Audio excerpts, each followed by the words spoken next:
We know that the past two bonds had failed Right. the election. And so, yeah, why is the district wanting to call for another one?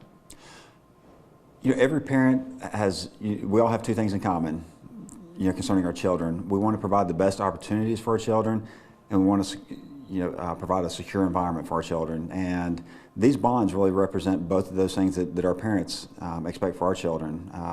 Great learning opportunities for our students, as well as a safe learning environment. So we have a board and a superintendent that are very passionate about our students and staff, and they're just like any parent. We want the best opportunities for our students, as well as a safe and secure learning environment. Right.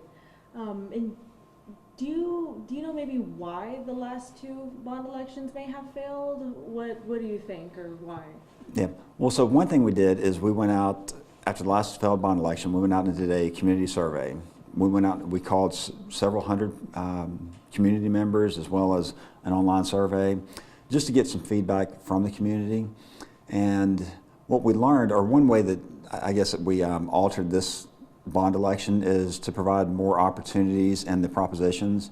So last election we had 2 propositions. This election we'll have 5 propositions for voters to choose from. Okay, cool.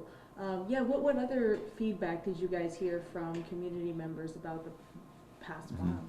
We felt like we made a lot of improvement with just the information campaign. But one thing we learned in this survey was that the more information the community knew about the actual propositions, the more in favor they were.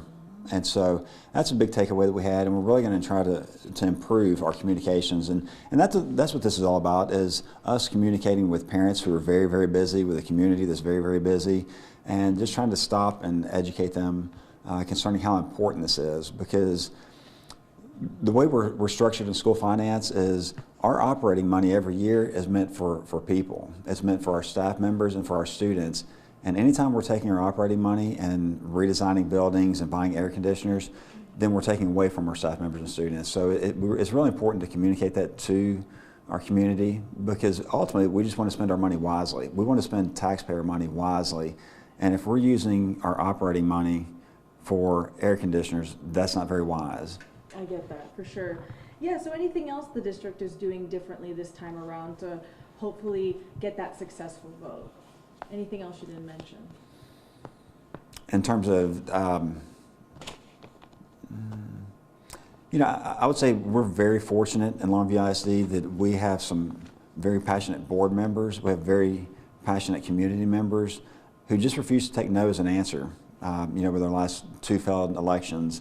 And so they're just adamant about getting out there, regrouping, and going out and communicating with our community, with our parents, with our staff members, just the importance on this. So again, we've got phenomenal leaders here in this district that are associated with us, and we just look forward to their energy and getting out and getting people to vote.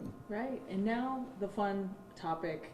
What are the projects? Are you able to share a little bit about that? Yeah, so every project, there's nothing new that that the community hasn't seen over the last 2 elections.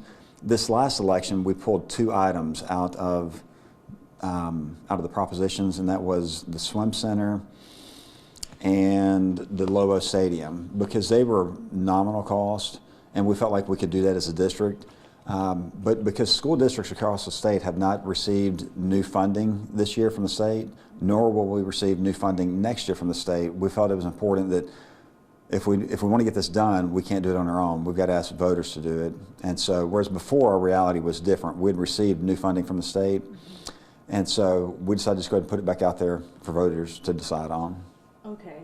And so those are Lobo Stadium and the natatorium. Natatorium, which is the swim center. Okay.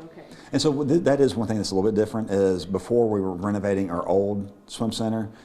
This time we're asking for a new swim center. Very new one, okay. Correct. Fun. And then with the Lobo Stadium, just like minor or repairs? Right, well, one of the biggest things for Lobo Stadium is to reseal the concrete.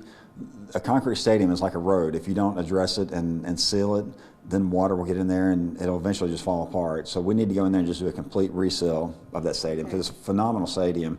And there's just other things, concession stand, That was the first advice I got when I came to a Lobo football game was don't go to the concession stand because the lines are so long.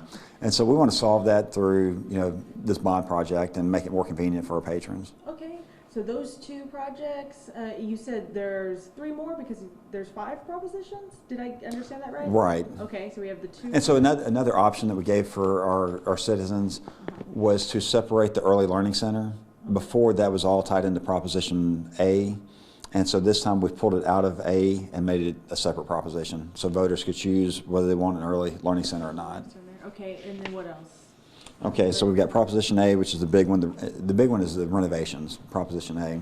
Renovating the high school, a new bus barn, early graduations renovations, as well as a new CTE building. Okay, wow, I've been in there before. It's big. Yeah, it is, it is. But it's probably older than I assume. It just probably needs renovations and that sort of thing. No, we just need more space. Oh, it's a need, wow. Right, We have, there's been a big shift in education where we're not just teaching kids how to pass a STAR exam, but we're also teaching them skills.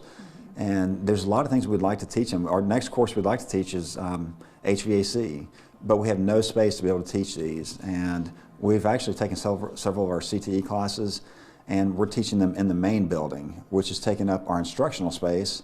And so to start the school year, we had 8 teachers that did not have a classroom this school year that are having to teach in theaters.